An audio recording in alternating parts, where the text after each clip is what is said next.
Telangana gi Nagar Kurmulda Tunnel gi nungchak sing kintharapadagi hojik fawba lokthokpa ngamdana lairiba simi nipan adu kanbada sijinnanaba Kerala dagi police ki akanba hui sing purakre hare.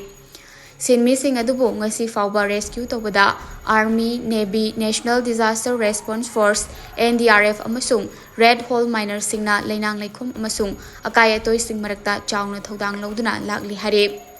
Laibak thiba thodok asigi matangda military tunnel expert sing, state minister sing, N Uttam Kumar Reddy amadi Komti Reddy, Venkat Reddy yauna pangthokpa high level meeting amana concrete action plan galoinena rescue ki thabak ase hena kansinanaba warep lawkhraba matung hairiba Kerala police ki huising adu rescue da mating pangnanaba purakibani hare.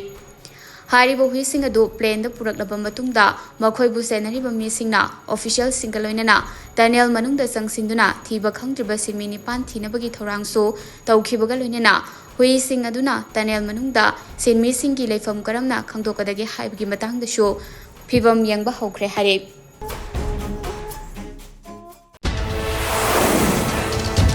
Fifth State 11 Open 9-man Aside Football Tournament 2025 no outcome league pangthok lagani.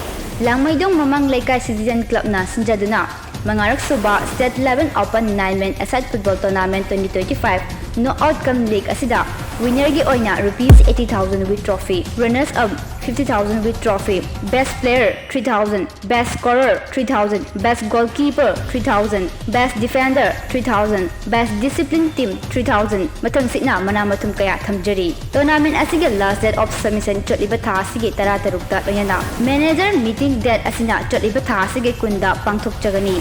Opening match date asina chotliba tha asige kulhumdoida hairiba tournament asige admission fee na rupees 5,000 oigani. Akupa marol gi damak 8837222629 the contact to view.